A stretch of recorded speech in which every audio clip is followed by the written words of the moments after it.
We are ready to talk about stalagmites and stalactites. But a little review, how long does it take for a rock to form? That's what we talked about last week. Very short amount of time. Very short. Give me an example of a rock forming in a short time. Lava coming out of a volcano and it turns into a rock within less than a day. Thank you. Anybody remember cement? It's a conglomerate kind of rock. And so rocks do not take millions of years to form. But now we have stalagmites and stalactites. So you're in a cave, right? Which ones are hanging from the ceiling? Stalactites. Stalactites. And what do you call these that are growing from the ground? Stalagmites. Stalagmites. And now, how long does it take for them to grow? Kindin? A short period of time because the water drops and it creates more taller and keeps growing. Yeah, what are they made of from? What are stalactites and stalagmites made from? Dirt and water. Minerals. Minerals. Calcium, limestone, and so on and so on. Those things are absorbed into the water evaporates, and you have those things staying there. So here are, what are these coming down? Stalactites. Thank you. How old are these? 1,000 years?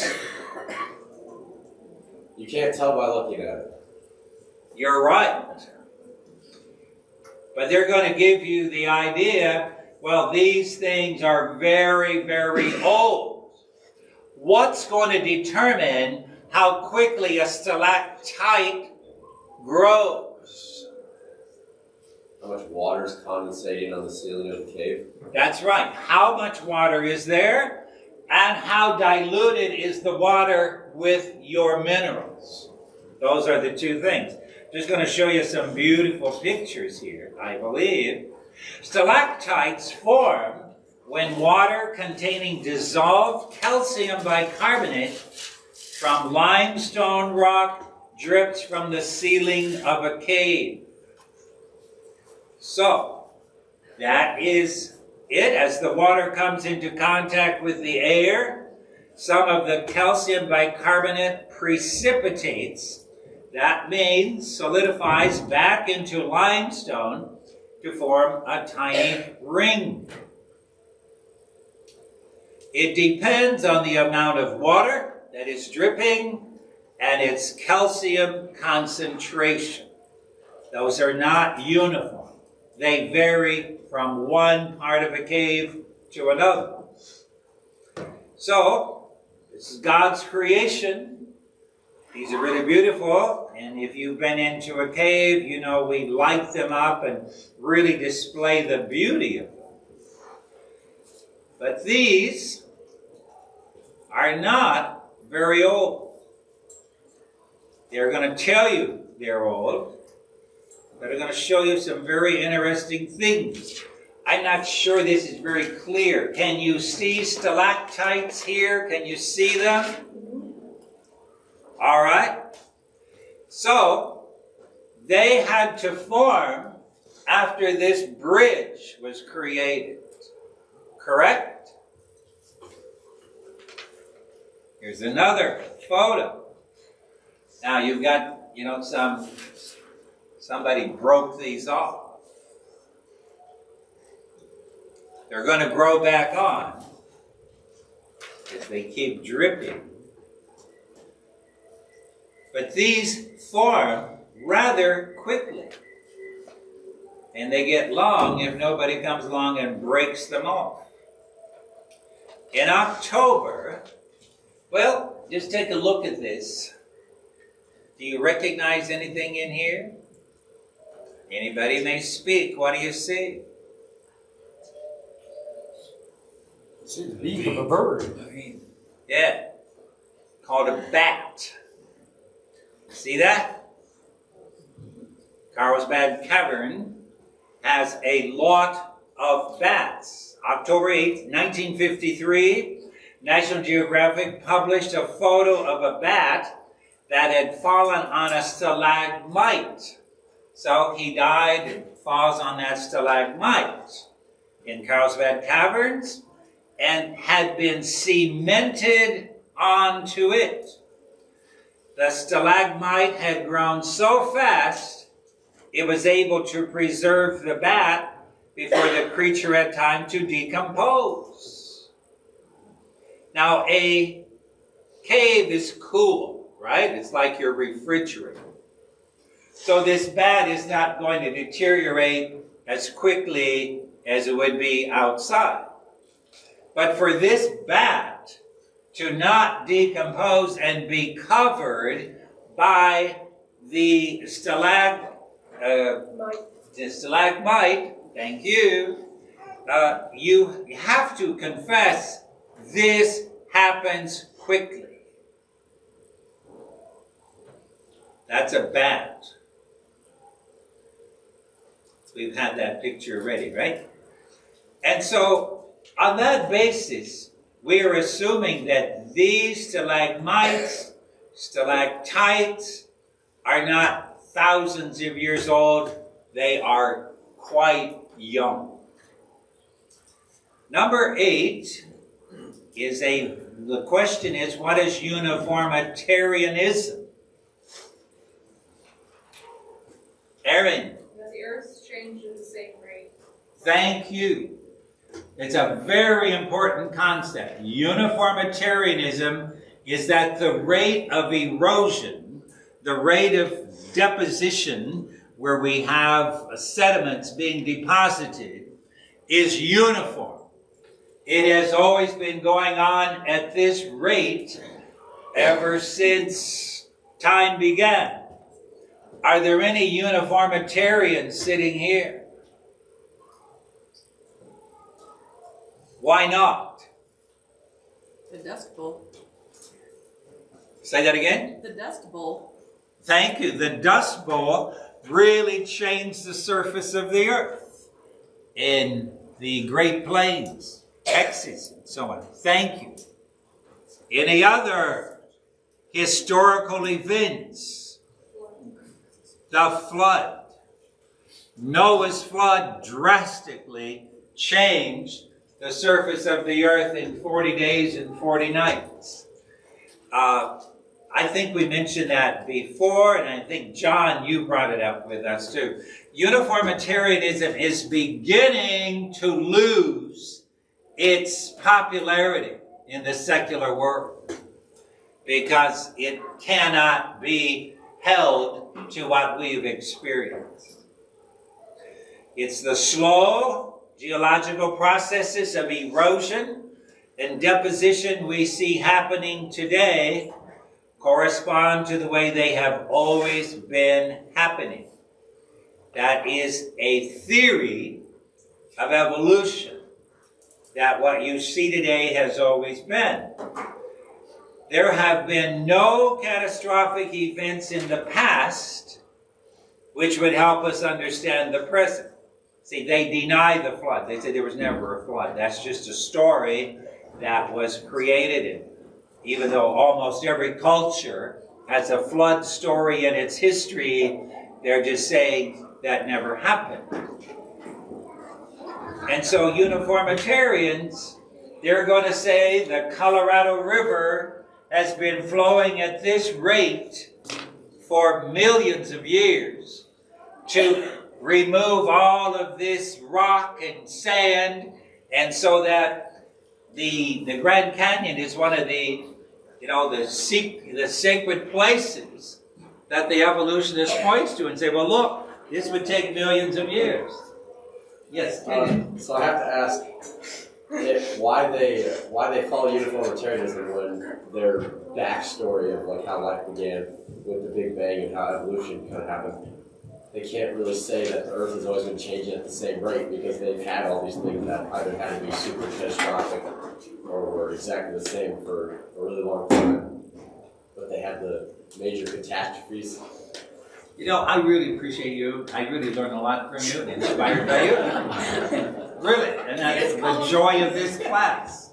And to see young men and women who understand this and grasp this, what a blessing you are. Thank you. The Big Bang would just be one evidence of a catastrophic event, right? And they're saying this. So, if we don't believe in uniformitarianism, how was the Grand Canyon formed?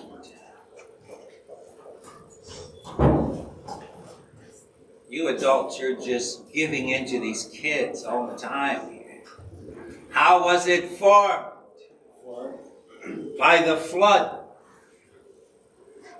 A large amount of water going through here while these rock layers were still soft clay. And that would have happened soon after the flood. Read Psalm 104. The slow geological processes. I'm not going to have you copy that because it's the same as we had before. But this is spectacular. This is beautiful. But the Skunk River is never going to look like this. Not going to happen. But that's what they want you to believe. It's really beautiful. This is evidence of the flood. Great amount of water. You know that, here in Iowa, you have a heavy rain, you have a lot of erosion. Okay, here's a mountain. Mount Everest is 29,029 feet above sea level. What country is Mount Everest in? Nepal/China. Nepal, you are correct. Those of you who have heard me talk about Roshan, he lives near Mount Everest. How fast is the Great Peak growing? Because it's growing. Mount Everest is getting taller. In 1994, researchers placed a global positioning satellite device on the south col, a plateau below the summit. Readings suggest that Everest is growing at 0.1576 inches per year. That's 4 millimeters. How old is Mount Everest, according to uniformitarians? Well, you're going to have to take 29,029 times 12 times 5. You're going to find out that Mount Everest is 1,741,740 years old. Because it's growing at that rate of speed. How would you explain Mount Everest? If the Earth is 6,000 years old.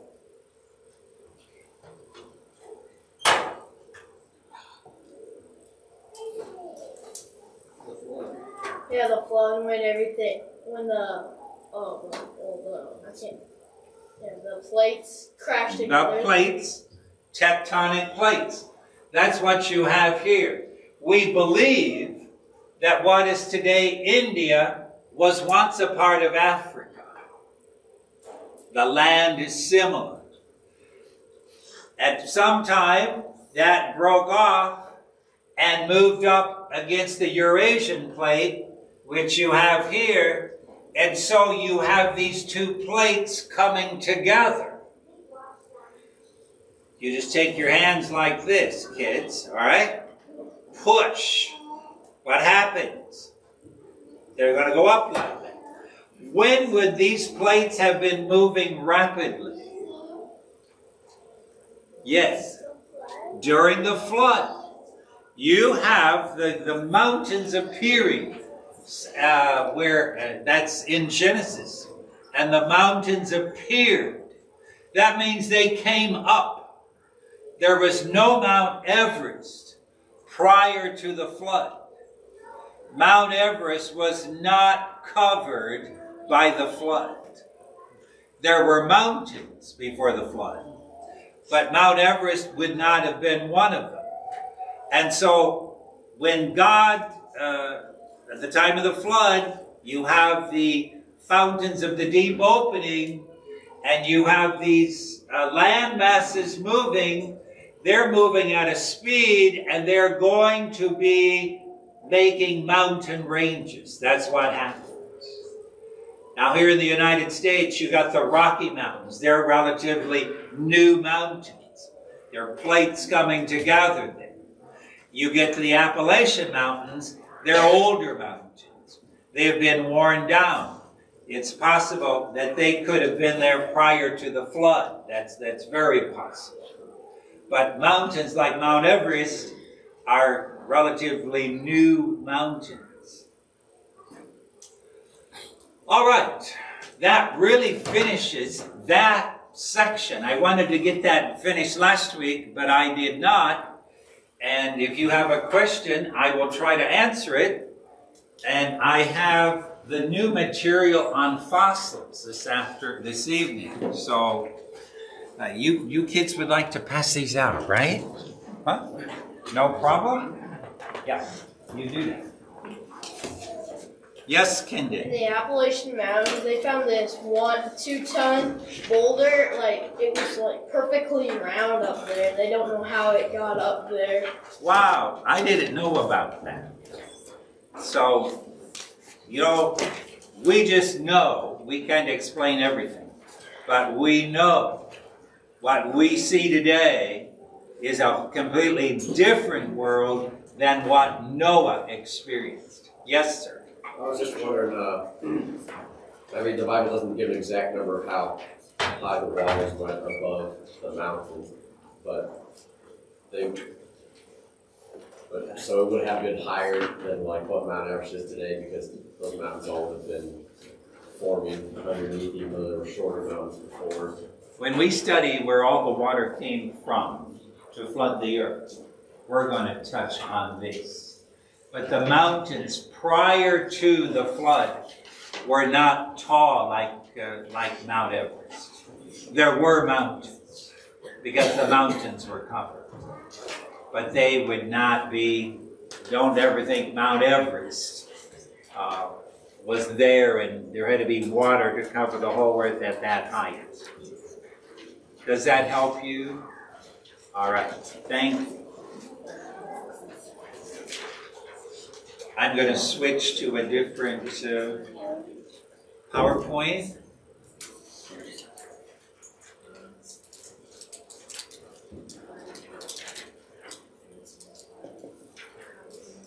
I'm sorry that you have a pre-test tonight. Is that okay?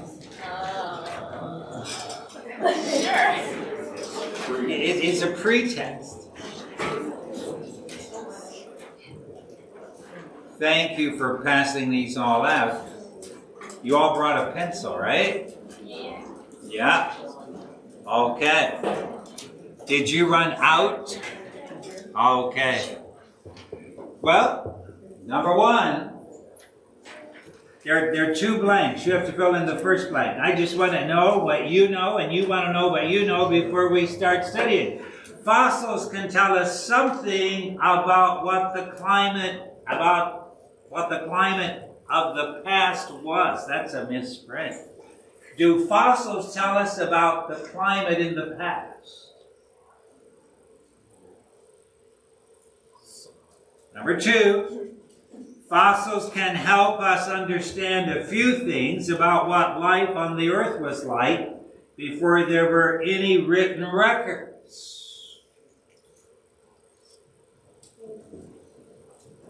3, every fossil is the actual remains of a once living plant or animal. Number 4, most fossils are of dinosaurs. False. You start now, I'm pretty down 5. Number 5, there are 6 kinds of fossils. You came to learn, right? Number 6, some fossils are the actual shells or bones of animals. Number 7, some fossils are mineral replicas of the original organism. Number 8, some fossils are an empty mold where the original organism died and decayed. Number 9, some fossils are a cast in which minerals precipitated, that means they solidified, and filled up the mold, creating an exact mineral replica of the original organism. Number 10, some fossils are of organisms which were smashed flat and decayed, leaving only an exact carbon print of their original shape and size. Number 11, some fossils are of tracks and eggs of the original organism, but not the original organism itself. There should be the word "not" in there. I apologize for 2 errors. Number 12, any fossilized remains of an organism that is less than a millimeter in size is not considered to be a fossil. 13, most organisms fossilize after they die. 14, fossilization requires the organism to have been immediately and completely and permanently buried in sediment while it was alive or at the moment of its death. 15, most fossils are found in sedimentary rocks. 16, igneous rocks contain the most fossils. Igneous are volcanic. 17, some fossils are found in hardened tree sap. 18, some fossils are found in ice and frozen ground. 19, some fossils are found in tar pits. And 20, some fossils are older than Adam. False. All right. We'll visit that at the end of this lesson. God creates fossils. Everybody agrees with that? All things were made through Christ. What's a fossil? Yes, Abby. Something that's hardened right away, so then it sort of just hardened. Thank you. It's hardened, part of an animal. How many of you have ever found a fossil? How many of you kept it? Here's what it is. A fossil is the remains or traces. Traces means if you are walking in the snow and I can follow you because I can see your trace, your steps. So fossils are the remains or traces of an organism which God has preserved in rock, in ice, in tar, or amber by his laws with creation. Don't be afraid of fossils. There are no Christian fossils and secular fossils. All fossils are God's creation. All fossils reveal God's pleasure, God's will, God's sovereignty, God's power. Don't be afraid of them. That is what a fossil is. It's the remains or the trace of an organism. That means it's something that was once living. You can't have a fossil of a rock necessarily. Okay. We're going to change the picture. Here's a fossil. That would be called one of these prints. This little insect was smashed flat. He's decayed, but he's left a print in the rock of what he or she actually looked like. Here's another fossil. Here's another. What does that look like to you? An insect wing. Isn't that beautiful? Why the detail? How can we see such detail? Because it had no chance to decay. It decayed, but it was covered up probably when it was alive. It didn't die and then got covered by sediment over several days. How do you know that? How do you know it was covered up immediately? Ben? It's smooth. Parts are pretty smooth, ain't wiggled up. Yeah, look at all the detail. If this had lain there after it died for even a half a day, there would be tremendous decay. This was covered up quickly. Isn't that a beauty? That's a cast fossil. It's not the original animal. Again, the detail of this fish. It did not lay around for a week. It had to be covered, probably when it was alive. 22, fossils are like a book. If we study them, they can teach us things. List 2 things we can learn by studying fossils.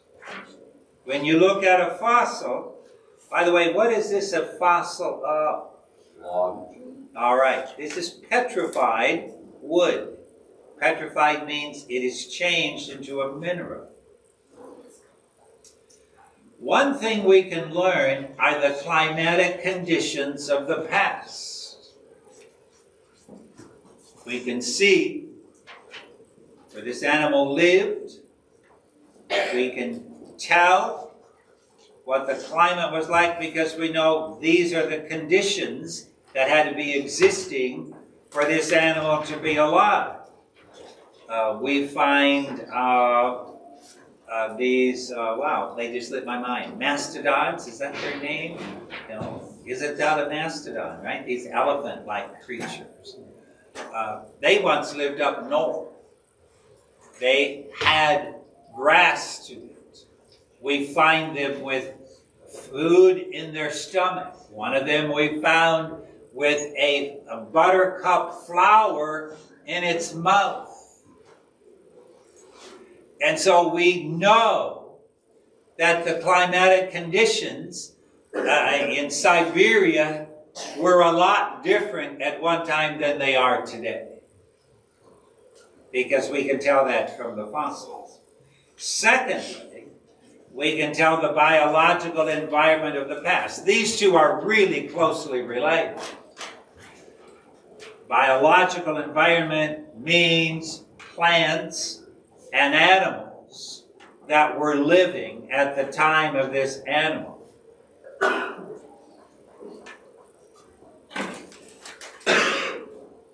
God designed 6 kinds of fossils. List them on the lines below.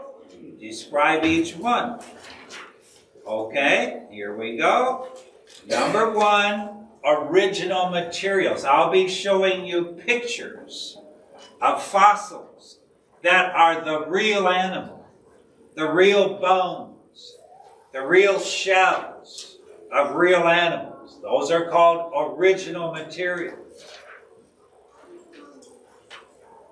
Petrified. Petrified means the real materials of the animal have been changed and they have mineralized, like you have something like petrified wood. Petrified wood is not wood. It is wood that it's deteriorated, but there are minerals that have replaced it. See, casts and molds. The cast, the only way I can explain this to you really easily is a jello mold. If you have a jello mold, then you pour the jello in that mold. The jello that forms is the cast. And you take the mold off, and here you have this, whatever the mold was. And we have casts and molds. They go together. D, carbon prints. I showed you that one insect that was smashed flat. That's a carbon print. And finally, we have two more. Trace fossils. Trace fossils are like eggs, or they are like footprints, and giving evidence there was an animal here at one time. And then we have micro fossils. You probably know what micro means, correct? Micro means very, very small. You've probably all used micro fossils to clean, right? You use something like Comet. It's all made up of little micro fossils, is what they are. These are original materials. This is the actual shell that is fossilized. This is an actual insect.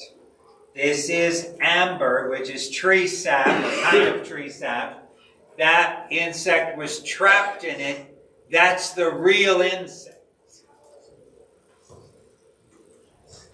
Here's another one. This is one of the Mastodons. Little baby one found in the ice up in Siberia. That is really the animal. Really lived. There he is. It's in a museum. Petrified, and you're the most familiar with petrified wood.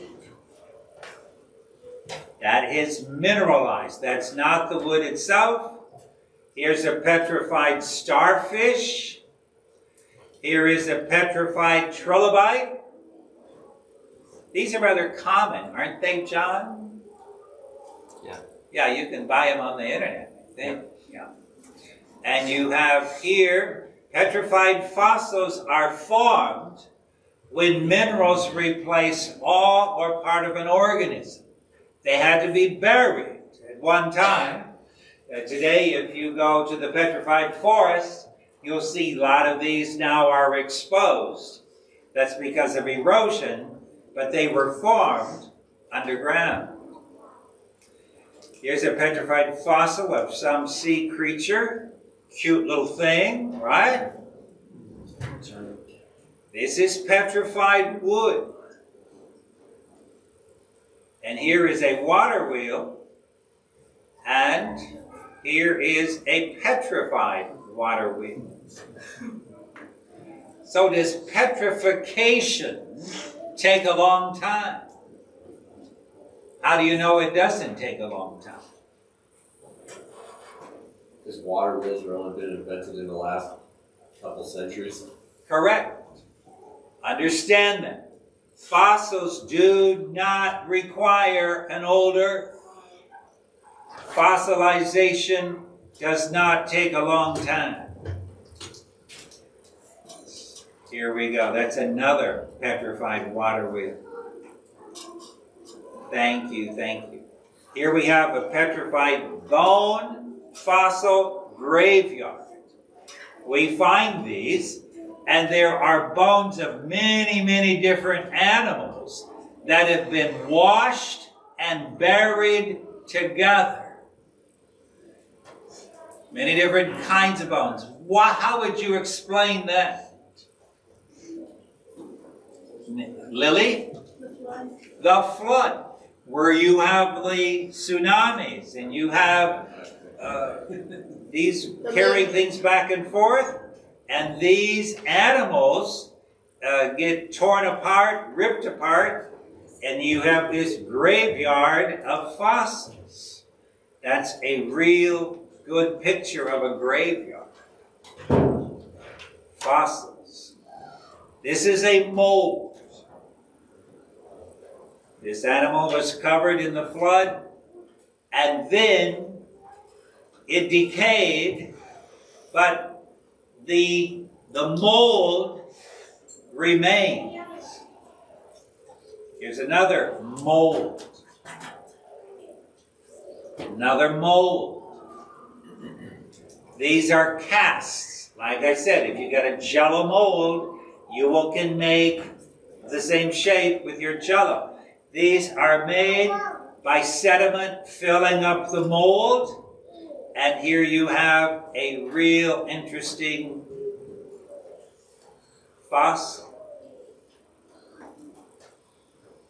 These are carbon prints. How were they formed?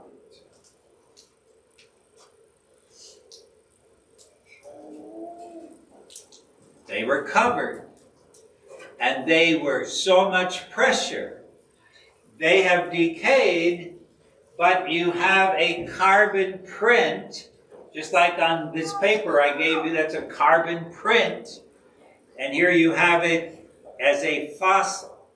The leaf was there, this is no longer the leaf, but it's the print. Some poor little frog, right? Just amazing. To be another carbon print. What does that look like to you? Dragonfly. All right, now these are trace fossils. What does that look like to you? T-Rex, dinosaur.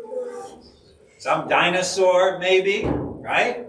It's really hard to see because there's nothing in relationship to it. But you can see it had 3 toes, right? Can you tell if it was walking or running? No. How far apart are the prints? I didn't hear you, John. How far apart are the prints? Yeah. And also, if you're running, if you've run on the sand on the beach, what does your footprint look like? There's sand moving, you push it. If you're walking, this looks to be more like a walking than a running animal. These are dinosaur eggs, but they're called trace fossils because they give evidence that there was a dinosaur here once upon a time. And you see this egg hatching here?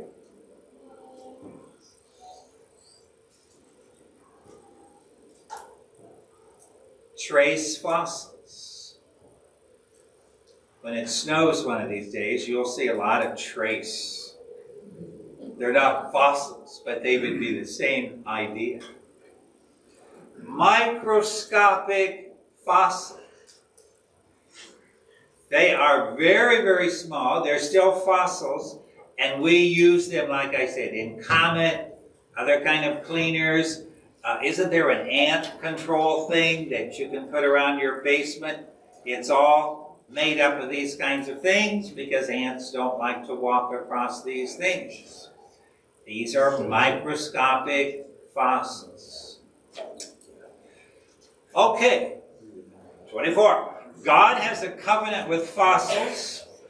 What 3 conditions must be met in order for an organism to fossilize?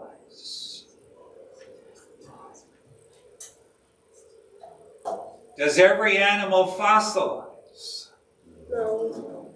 Do most of them fossilize? No. No. Very, very few animals can fossilize because these are the conditions you need to have. It had to have been immediately and completely buried alive or at the time of its death. And I use the word silt. Silt is a very watery kind of mud. Why does it require silt? To get the impression. That's right. And why must it be covered immediately? It's going to decay if it isn't covered immediately. So the idea that the fossils we have were laying on the ground and over many, many years they got covered with debris, with dust and dirt is impossible. Because dead things decay soon. Yes, sir? Would it be safe to say that most items that became fossils died because of what they were fossilized in? Like say going back to the flood, like say there was a huge, mudslide or something that caught an animal in it, that would have killed the animal, and then the animal would have been dead. So you're saying where we find the fossil, what is around the fossil is what killed the animal. What do you think? That's the only answer you can have. I believe myself, and many other people do too, that the fossils that we see, they were covered alive. We're going to see some really interesting pictures maybe tonight. We'll see how that goes. Number 2, or B, it had to have been encased in mud deeply enough to prevent oxygen from causing it to decompose. It's got to be deep enough so that no oxygen can reach this organism. If it's just covered barely, oxygen can still get there and it's going to deteriorate. This fossil has to be covered deeply, immediately, and deeply. 2 extremely important things to remember. And the word encased, that simply means the whole animal had to be buried, had to be covered. That's what it needs to be. And then finally, we have one more here. It had to have been buried long enough to mineralize and harden into rock. It couldn't have been covered for a few days and then here it is exposed because of erosion. That animal had to remain buried long enough to mineralize. Now, how long does it take to mineralize something? Remember last week we saw that miner's cap? It had been in the cave for 50 years, and that miner's cap had fossilized. So mineralization doesn't require long periods of time. So those are the 3 conditions that we have to have in order to have a fossil forming. So, this fish, tell me 3 things that happened to this fish. Buried alive. Buried alive. Covered quickly. Covered quickly. No oxygen reached. No oxygen. And then the rock had to harden. It had to harden. You guys are good students. Thank you. So we got all of those things here. I just want you to keep that in mind. This is an interesting thing too. we don't believe that fish was living very far away from where it got buried. Why not?